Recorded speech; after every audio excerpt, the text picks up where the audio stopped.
और अभी तक प्रबंधन कहिए या फिर प्रशासन कहिए उनके द्वारा कोई हस्तक्षेप नहीं किया गया है, बल्कि मतलब डर के, ये आंदोलन डर के साए में चल रहा है। लोग अधिकार के लिए मतलब तैयार हैं कि हम अधिकार के लिए मरना पड़े तो मरेंगे, लेकिन यहाँ डर भी है क्योंकि बम बारूद भी हो चुका है। जैसे सूचना मिली है कि जो कि यहाँ माफियाओं के द्वारा यहाँ खनन होता है, इसलिए कि डीसी को जब पूछा गया कि आपके पास क्या प्रमाण पत्र है या फिर कागज़ है, अनुमति पत्र पर है जिसके माध्यम से यहाँ खनन चल रहा है, डीसी ने कहा जानकारी उपलब्ध नहीं है। जब मैंने आपका और जो विभाग होता है 2-3 विभाग से ये जानकारी बाकायदा ली गई कि क्या आपके पास इस माइनिंग के लिए अप्रूवल है, तो सबने कहा कि कोई दस्तावेज उपलब्ध नहीं है। यानी स्पष्ट है यहाँ केवल अपनी शक्ति और जोर की बदौलत, हम लोग कहा भी गया है कि ज़मीन जोर का नहीं तो किसी और का, तो यहाँ जोर की बदौलत माइनिंग हो रहा है। क्योंकि कोई भी डॉक्यूमेंट्री के आधार पर किसी भी तरह से, क्योंकि आपका सेक्रेटरी का भी एक लेटर है जिसमें यहाँ के प्रबंधन को, प्रोजेक्ट ऑफिसर को बाकायदा BCCL का उन्होंने लेटर इशू किया है कि ऐसा कार्य होना चाहिए कि दामोदर नदी का जो दोनों छोर है वहाँ प्लांटिंग को किसी प्रकार का डिस्टर्ब नहीं होना चाहिए। लेकिन आप जिस डंपिंग में आज खड़े हैं इसको हम लोग ओबिड यार्ड कहते हैं, यहाँ डंप किया जाता है। देखिए ये ओबिड का कहाँ डंप किया जा रहा है ना, बाकायदा दामोदर नदी में ये पहुँच रहा है। तो कोई गाइडलाइन का फॉलो नहीं हो रहा है। यानी ये जो कार्य यहाँ हो रहा है, ये जो खनन का जो कार्य हो रहा है, यहाँ किसी भी ना उपायुक्त का गाइडलाइन फॉलो हो रहा है, ना SDO के माध्यम से लेटर आया उसका गाइडलाइन फॉलो हो रहा है, ना ही फॉरेस्ट विभाग का गाइडलाइन फॉलो हो रहा है, ना ही प्रदूषण बोर्ड का गाइडलाइन फॉलो हो रहा है। अपितु यहाँ माइनिंग का जो कार्य के लिए जो अनुमति पत्र होता है बाकायदा वो भी मैंने दस्तावेज उपलब्ध नहीं है। तो कुल मिलाकर वही हम लोग कहते हैं यहाँ जोर के ज़बरदस्ती कार्य चल रहा है। उसके बाद भी ग्रामीणों की ज़मीन है, रैयतों की ज़मीन है, और ये लोग बस कुछ मुद्दों के साथ आंदोलन कर रहे हैं। पहला तो आप देख सकते हैं जहाजटाड़ लगभग 1500-2000 के आसपास की आबादी है और यहाँ सड़क नहीं है। ये आश्चर्यजनक बात है कि जहाँ जिस गांव के लोगों का ज़मीन खनन में गया है वहाँ सड़क नहीं है, जबकि CSR फंड के माध्यम से ये स्पष्ट होता है कि जो प्रभावित गाँव होंगे वहाँ बिजली होगी, सड़क होगी, पानी होगी और स्वास्थ्य होगी, शिक्षा की व्यवस्था बाकायदा कंपनी करेगी CSR फंड के माध्यम से। लेकिन जहाजटाड़ एक ऐसा गाँव है जहाँ सड़क नहीं है। लगातार हज़ारों की संख्या में लोग प्रतिदिन आना जाना शिक्षा के लिए, मार्केट के लिए, अन्य कार्य के लिए, तो एक ऐसा गांव है जहां लोग अब बेटी ब्याह नहीं करना चाहते हैं कि वहाँ सड़क ही नहीं तो हम क्यों देंगे। तो ऐसी परिस्थिति में है, तो हमारी मांग है कि अच्छी सड़क हो। उसके बाद क्या मांगे हैं कि प्रदूषण, अभी हम लोग आ रहे हैं तो लोगों चूँकि पढ़ने वाले छात्र हैं, चर्चा कर रहे थे कौन सा गैस है, बोलिए कार्बन मोनोडाइऑक्साइड गैस। आपने भी अनुभव किया होगा, आपने भी अनुभव किया। तो बाकायदा ये रिपोर्ट कहती है कि अगर कोई कंटिन्यू 6 घंटा अगर उस गैस के सामने खड़ा हो जाएगा तो ऑटोमेटिकली वो गिर पड़ेगा। तो सोच सकते हैं किस परिस्थिति के साथ ग्रामीण जी रहे हैं। तो सबसे पहला बात प्रदूषण पर नियंत्रण लगे। प्रदूषण एक यंत्र होता है जिसके माध्यम से उसको कंट्रोल में रखा जा सकता है, तो प्रदूषण का मामला है। उसके बाद जो महत्वपूर्ण मामले हैं कि नियोजन, जब ज़मीनें हमारी गई हैं तो नियोजन हमें मिलना चाहिए। इतने लोग यहाँ कार्य कर रहे हैं, इतने लोग यहाँ से धन कमा रहे हैं, तो नियोजन मिलना चाहिए और मुआवजा। चूँकि बाकायदा BCCL के लेटर हेड में इस बात का मैंने अंकित है कि 26 करोड़ के आसपास का जो मुआवजा के लिए, ग्रामीणों को मुआवजा के लिए दिया गया है, लेकिन अभी तक मात्र 2 करोड़ के आसपास का मुआवजा हुआ है। यानी बाकी 24 करोड़ किस ऑफिसर के खाते में है या किस ऑफिसर के टेबल के नीचे पड़ा है, इसकी कोई जानकारी नहीं है। तो कुल मिलाकर अलोकतांत्रिक ढंग से, अमानवीय ढंग से, अव्यवहारिक ढंग से यहाँ खनन हो रहा है, जिसकी मुझे लगता है ना देश को इस बात की चर्चा है, ना राज्य के जो विभाग है उनको इस बात की चर्चा है कि भौरा स्थित एक जहाजटाड़ है जहाँ खनन का कार्य हो रहा है, इसकी कोई जानकारी नहीं है। बिना दस्तावेज के यहाँ खनन हो रहा है, जैसा कि ग्रामीणों के माध्यम से हम लोग को जानकारी मिली और बाकायदा हम लोग पास लेटर भी, अगर आप चाहें तो लेटर को भी हम लोग प्रेजेंट कर सकते हैं। तो कुल मिलाकर एक ऐसा जगह आप खड़े हैं जहां मौत के साये में ग्रामीण जी रहे हैं। एक ऐसा गांव है जहां एक विकसित क्षेत्र, धनबाद और बोकारो को हम लोग विकसित जिला कहेंगे। मानते हैं झारखंड एक पिछड़ा क्षेत्र है 40% खनिज देने के बाद भी, लेकिन धनबाद बोकारो को हम विकसित इसलिए मानेंगे क्योंकि यहाँ खनन है, यहाँ बहुत सारे उद्योग हैं और बाकी जिलों की तुलना में इन 2 जिलों ने डेवलपमेंट किया है। और बिल्कुल धनबाद और बोकारो की सीमा जो दामोदर नदी है वहाँ स्थित जहाजटाड़ गाँव के लिए एक सड़क की व्यवस्था नहीं है। तो कुल मिलाकर हम लोग की जो मांगे हैं उन मांगों के साथ प्रबंधन वार्ता करे और बाकायदा मतलब ड्राफ्टिंग के साथ इस बात को हो, जिला के पदाधिकारी भी उपस्थित रहे। हम लोग अपने धरने को समाप्त कर देंगे। हम लोग भी चाहते हैं कि अपना जो पढ़ने वाले बच्चे यहाँ आंदोलन में बैठे हैं, माताएं आंदोलन में बैठे हैं, अभिभावक आंदोलन में बैठे हैं, तो हम लोग भी आंदोलन क्यों करेंगे भाई? ज़मीनें हमारी, खेत खलिहान हमारा, और हम आंदोलन करेंगे? तो हम लोग भी आंदोलन नहीं चाहते हैं, हम लोग अधिकार चाहते हैं। हम लोग अपना हमारा जो राइट बनता है उस पर बात किया जाए, आंदोलन को हम लोग समाप्त करेंगे। मनसा क्या लग रही है, क्यों आप लोग के साथ वार्ता हो पा रही है BCCL?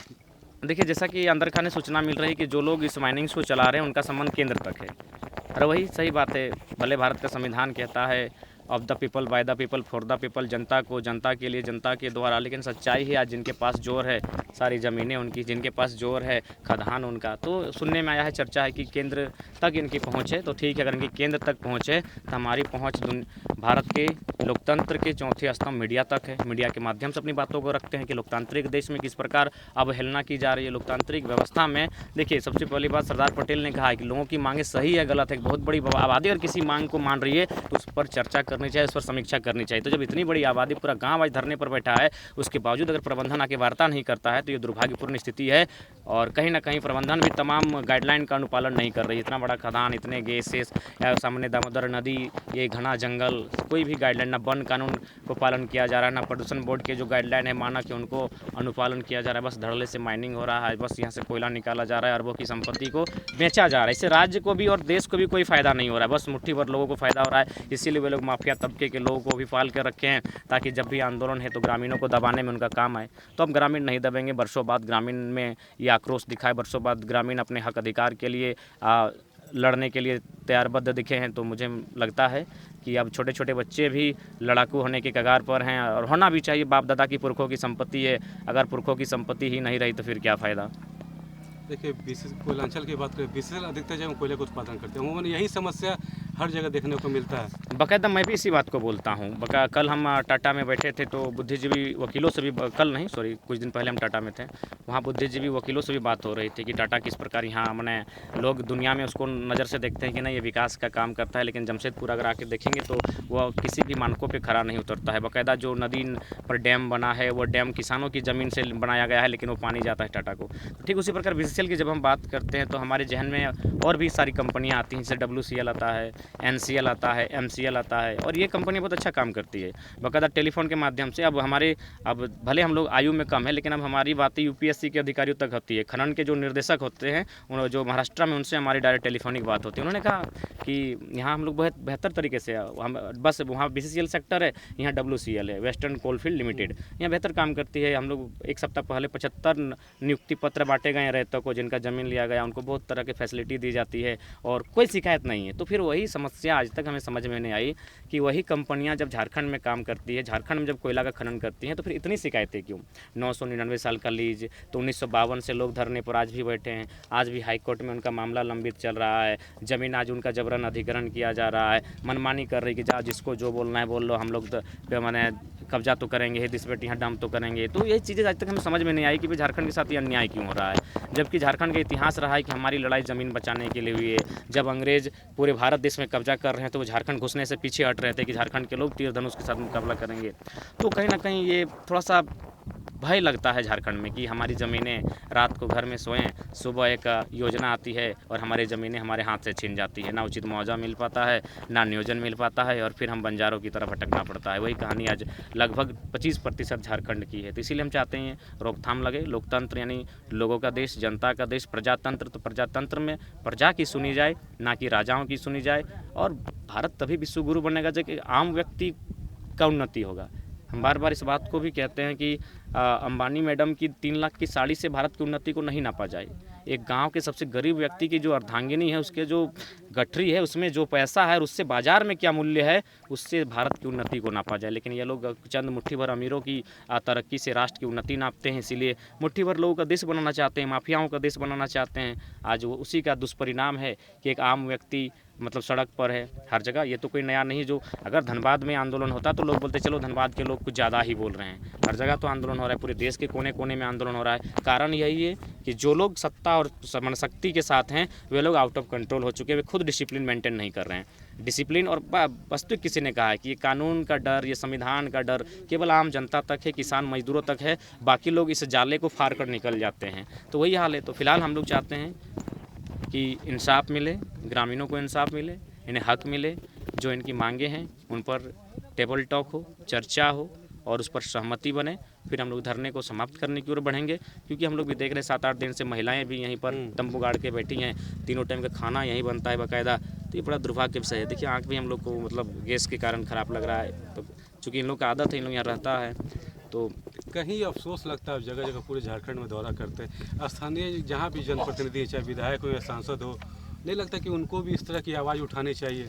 हाँ, मेरा मानना है, देखिए हम लोग तो सड़क पे उठा रहे हैं, हम तो मीडिया के सामने रख रहे हो, तो सदन में रख सकते हैं ये बातों को, इन बातों को सदन में रख सकते हैं कि किस प्रकार हमारे साथ अन्याय हो रहा है। बाकायदा हम जादूगोड़ा का इतिहास देते हैं, तो जब उदाहरण देते हैं तो हमको लगता है कि किसी के भी आंख से आंसू आ जाएगा कि वहाँ किस प्रकार से 47% महिलाएं जो हैं वो खनन के कारण माँ नहीं बन पाती हैं। यानी इतना डिस्टर्बेंस है, उस रेडिएशन से इतना डिस्टर्बेंस है कि 40% महिलाएं माँ नहीं बन पाती है। तो उस स्थिति में आज हमारा राज्य है। मतलब कुल मिलाकर कहा जाए तो देश की जो भी नीतियाँ चल रही हैं वो झारखंड के लिए विपरीत चल रही हैं। बाकी सभी राज्य में ठीक ठाक चलता है, जो भी नीतियाँ हैं, जो भी योजनाएं हैं ठीक ठाक चलती हैं, लेकिन जब झारखंड वही योजनाएं झारखंड आती हैं, वही परिस्थितियां जब झारखंड आती है तो अमानवीय व्यवस्थाएं देखने को मिलता है। अब बताइए 47% महिलाएं, उनको पता ही नहीं कि माँ बन मैंने माँ शब्द क्या है, मैंने माँ ही नहीं बन पाती है। तो ये बहुत विचित्र और दुर्भाग्यपूर्ण स्थिति है। रोंगटा फैक्ट्री में आंदोलन हुआ था, वहाँ भी बात हुई कि